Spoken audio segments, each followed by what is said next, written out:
Good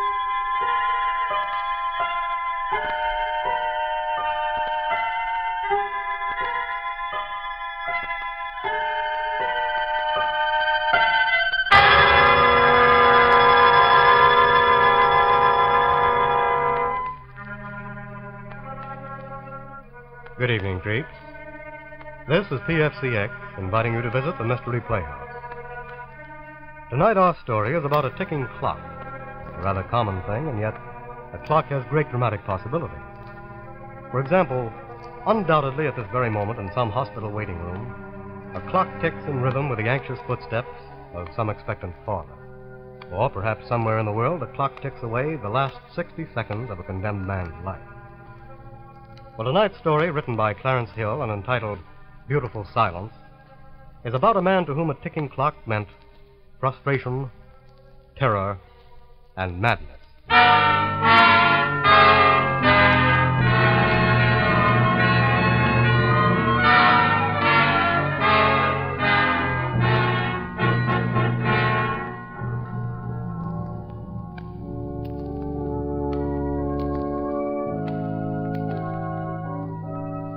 I'm alone now in the chapel. The funeral services were beautiful and impressive, just as they should have been. Now I'm alone, except for the organist. Naturally, there won't be any interment under the circumstances. Somehow, it's easier here, with the organ playing, to think of things as they were. To resurrect the past for a moment. And to see Louise again. Just as she was on the day I left her 4 years ago, when the bombers were swarming over London. Randy, what are you trying to tell me? I don't know quite how to put it, Louise. It's just that... I think I know. You've enlisted, haven't you? Yes, today. Your legal experience? No, darling. That's what surprised us. Us? Jeff and I. Jeff? Well, he isn't going too. He failed the medical. They came to us because they knew we were both potty about model railroads. They knew all about Jeff's hobby shop in the village, his clock collection, and all that. But what have clocks got to do with The it? timing device on a delayed action bomb is clockwork, Louise. When one falls and fails to explode, the mechanism has to be removed. It's a very delicate operation. The slightest slip and, Oh. Well, that's why they called me up. I know clockwork like the back of my hand. When do you go? Tomorrow. I'm to head up a demolition squad in London.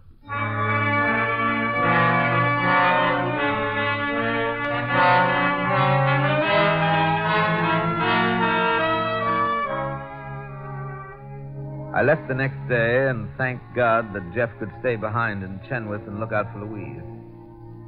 I don't suppose I saw Louise more than a dozen times during the next 3 years, but just knowing that Jeff was with her seemed to make it easier. My luck held out amazingly well until the day Corporal Hadley and I took on a 500-pounder near a church in the East End.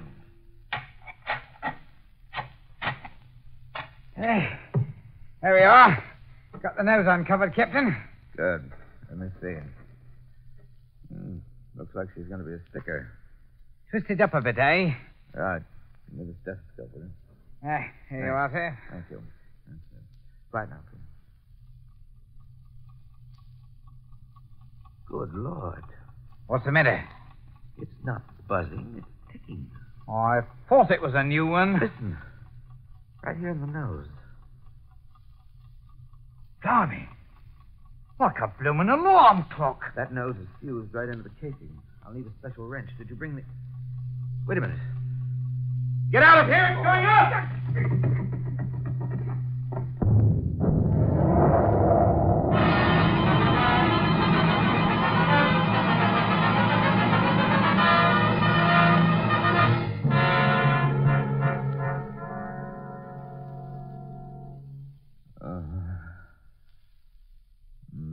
All right, Doctor. I don't know yet, Mrs. Graham. He seems to have escaped the direct effect of the blast, but he couldn't escape the concussion. You mean it may affect his mind? Possibly. Louise. Oh, Randy. I'm so glad you're here. I think you'd better rest a while, Mrs. Graham. Doctor, what's that ticking noise? Why, it's the alarm clock on the table there. A bomb. It ticked too, Doctor. It didn't buzz like the others. It ticked. Why, Captain, it's... Please take it out, Doctor. Please.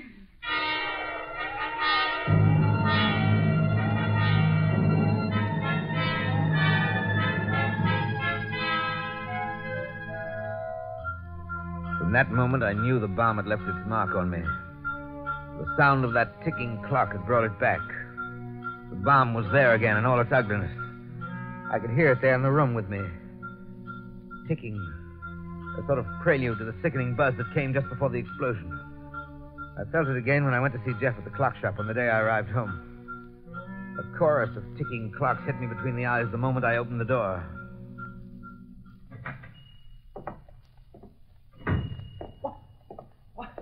Randy, old boy. It's good to see you. By Jove, you're looking better than ever. Thank you, Jeff. It's good to see you, too. Well, I've left your things just as they were, Randy. Nothing's changed. No? Oh, I'm still the village eccentric. Clocks, model trains, same as when you were... What's the matter, Randy? Jeff, let's go into the back room. Why, of course.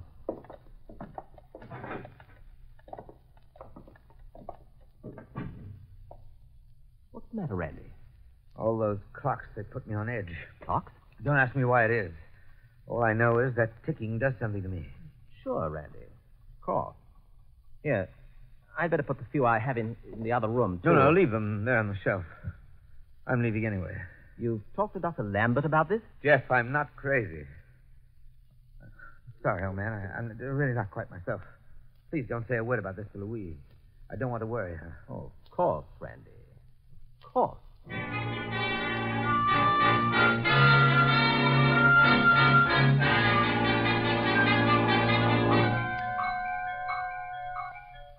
That first day at home, I was jumpy, and it was hard to conceal my annoyance at the sound of the clocks in the house. I thought it best not to mention it, however, until the second night. I sat in the library with Louise and Jeff. Louise, I was just telling Randy it might be a good idea for him to run up to the Lake District for a while, or perhaps somewhere on the South Coast. Nonsense. I feel tip-top. I think Jeff's right, dear. You've certainly earned a rest. Sherry, Jeff? Thanks. I'll have a glass, too, if you will, Louise. Darling, do you really think you'd better? Perhaps a glass of lemonade. Good idea. Oh, please don't be silly, Louise. You can't be too careful, you know. You can't ignore the doctor, Randy. The doctor? Now, look. Please understand, I was not struck by the bomb. I wasn't even touched. Now, please pour me some sherry. Very well, Randy. Hope that's settled. Randy, it's not that you weren't struck by the bomb. There could have been other effects. Excuse me a moment. Where are you going? I just thought I'd put that clock in the other room. Where is it? Clock? But, Randy, there isn't any clock. What do you mean? There isn't any clock. But, Randy, darling, Jeff. Jeff, you can hear it, can't you? Well, listen. There isn't a clock, Randy. You're wrong. You're both wrong. I can hear it. Randy. Oh, Randy. Come on, Randy. Let's take a walk in the garden. Let go of my arm, please. Don't humor me, Jeff, please. Am I wrong, Jeff? There's no clock. I'm afraid not, Randy. Come on. All right. I'll go.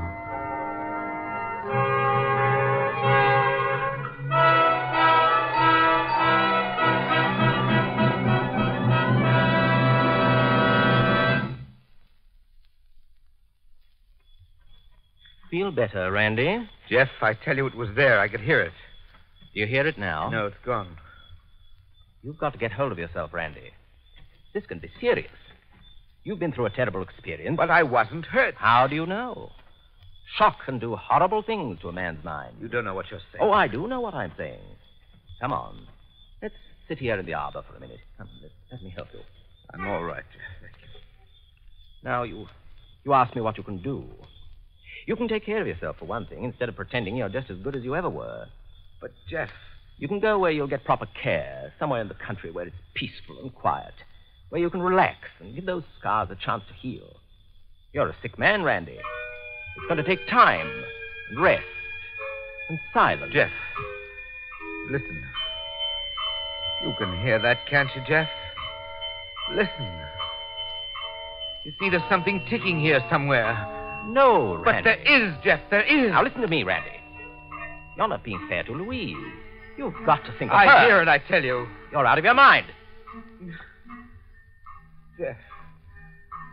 Jeff, I'm afraid. I'm afraid. Will you do as I say? Will you be sensible about this thing and let us commit Yes, you to I'll do anything. Just take it away, Jeff. Take it away. All right, Randy. I'll have the papers for you to sign tomorrow.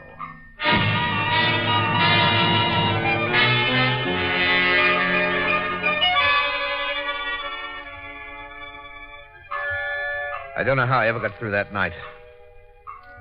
As I lay in bed, it was all around me, never stopping. The rhythm of it jabbing into my mind like a needle. My heart picking up the tempo as it grew louder and louder, bouncing from wall to wall in the bedroom until I could almost feel the bed shake under me. Jeff was right. I knew what the papers were, that it meant committing myself to an institution. But it was the only thing to do. There, at least, I might find respite and silence. Twice I got out of bed, but there was no escaping it. The ticking followed me everywhere. In the kitchen, the library, the living room.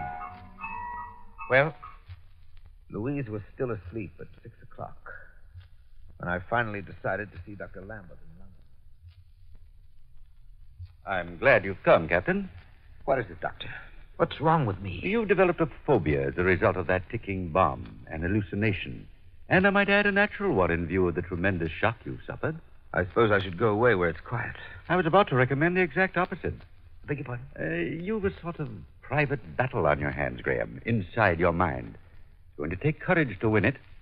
Now convince yourself that a ticking clock is nothing more nor less than a ticking clock. Not something that's going to explode in your face. I see. It's a kind of a military principle, you know. Seek out the enemy and attack him. Will you give it a try? All right. I'll do it.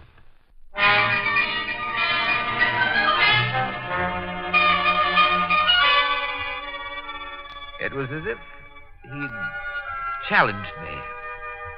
It would have been cowardly to back out and take the easy way. I wanted to try it at once. And there was one logical place, of course. Jeff's clock shop.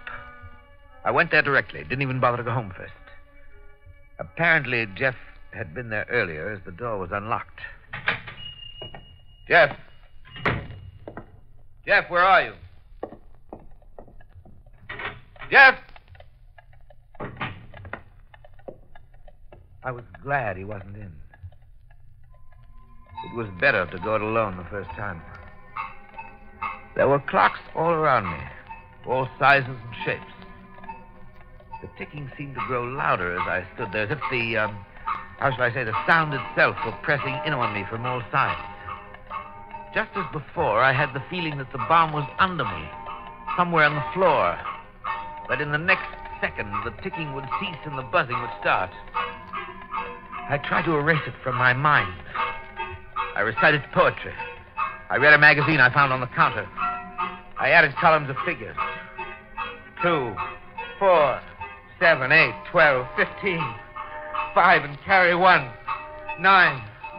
7, that's 16. 23. Carry 2. 20. No!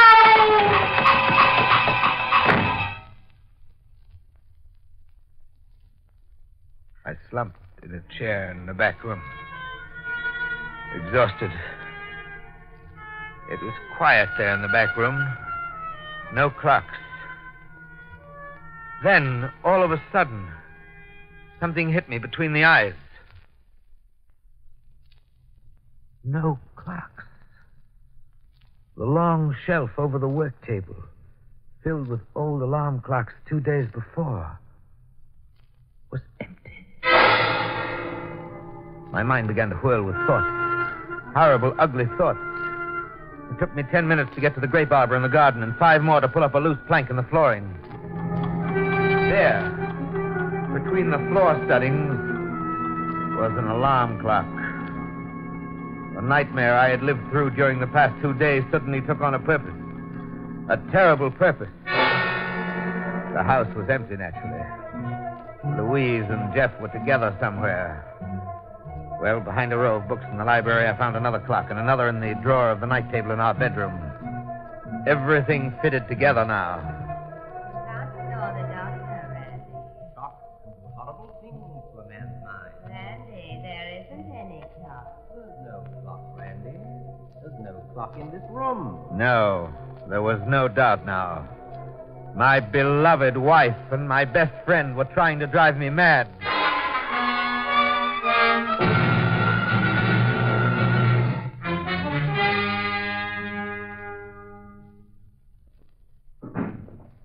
Randy, darling, where have you been? We've been looking all over for you. We? Oh, Jeff and you. But, Randy, you worried us half to death. Whatever made you leave the house in the middle of the night? Wasn't the middle of the night. It was 6 o'clock in the morning. Well, where did you go? I went to see Dr. Lambert. What did he tell you? Just what you did. What? Why go through it again? Randy, is there something about all this that you haven't told me? What could I tell you that you don't know? Oh. What did Dr. Lambert say? Said that I'm in a dangerous condition. It seems I have hallucinations. You see, Randy? We were right, weren't we? Not entirely. Oh? He doesn't think it advisable to commit me. To go away. Apparently, there's still hope. That's wonderful, Randy. Yes, isn't it? He says the best defense against this sort of thing is a strong attack. Well, that's odd. What does he mean? I don't know. But how can you... I said I don't know. Is that clear? I simply don't know.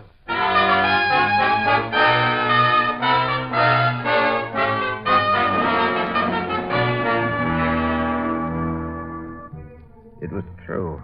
I didn't know what to do. All I knew was that the two people I loved most in all the world had joined against me in a plot that was more cruel and insidious than outright murder. For 5 straight days, I stayed in the house, trying to figure it out, with the clocks ticking all around me. I let them tick. I didn't want to disturb their plans in any way, to indicate that I had any idea what lay behind their patronizing solicitude, their poisonous pampering, designed only to make me feel more and more like an invalid. Then on the 6th day, I ran across an item in a London paper. Something had happened in Dover, and it gave me an idea. A wonderful idea. I knew now precisely what I was going to do.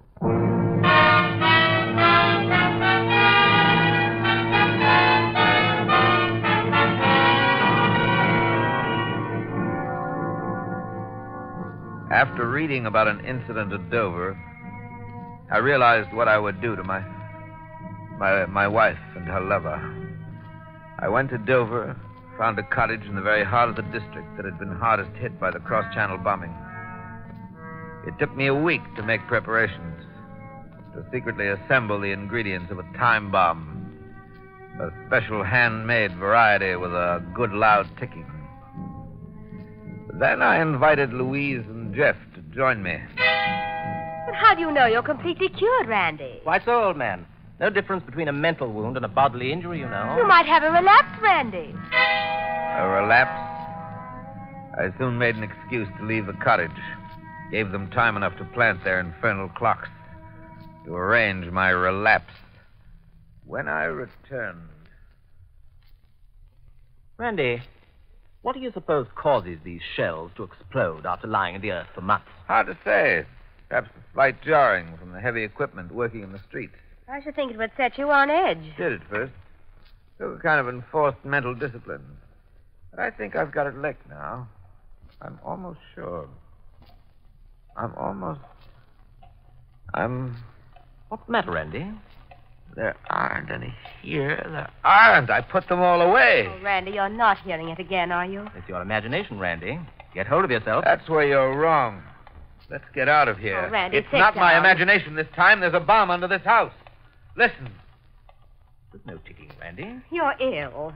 You're slipping back. Get hold of yourself. I'm sane, I tell you. The doctor says I'm sane. This house is going to blow up. Now, will you believe me? All right. Operator, I want long distance. London, Axminster 87742. Dr. Stephen Lambert. Lambert. Yes, quickly, please. What are you doing? I'm calling the doctor. He can't help you now, dear. He was wrong, don't you see? I can hear it. It's real this time, I tell you. Now, will you believe the doctor if he tells you I'm sane? Listen to reason, Randy. There's no ticking in this room. We could hear it if it was real. I tell you I'm all right. I'm well. Hello. Hello, Doctor. Randy Graham. Yes, Randy Graham. Look here, Doctor. They think I'm crazy. I claim there's a bomb under this house, and they won't believe it. I can hear it, Doctor. They won't leave. They'll be killed. The house is going to blow up, sir. Now, will you talk to them and tell them I'm not crazy? Here, Jeff. Talk to him. Yes, Doctor. Jeff, talk to him. He'll tell you I'm all right. Here you are. Talk to him. Easy, old boy. Hello, Doctor. No, of course not. No, there's no ticking. Yes, it's his imagination. Yes, just like the first time. We were sitting here in the living room when... Louise. Yes. Don't you believe me? What can I do, Randy? You love me, don't you? Of course. Now, listen, darling. It's not my imagination this time. Will you believe that? There's a bomb under this house. You're ill, Randy. Listen, Louise, listen. Do you hear that? That's a bomb. Will you believe me? No. All right, you can stay here and die. I've done all I can. Goodbye, Louise.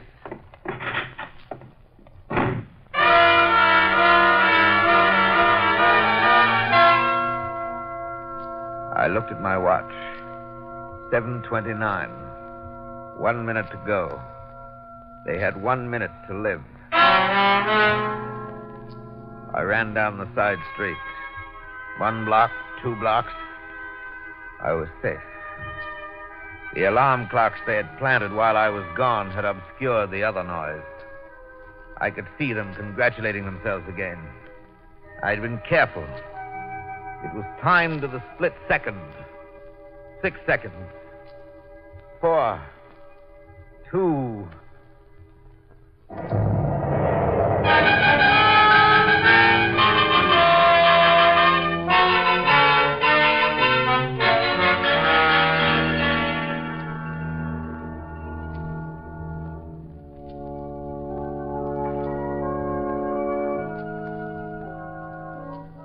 Yes. I'm alone here in the church now. It's over and done with. The Dover correspondents reported another bomb accident. That was all. I still love her. I know. I can love her better remembering her as she was. Thinking of her. Now that there's quiet to sink in. No ticking clocks. Just silence. Beautiful silence. No hallucinations. No papers to sign. No Jeff. No Louise. What? No. No. No.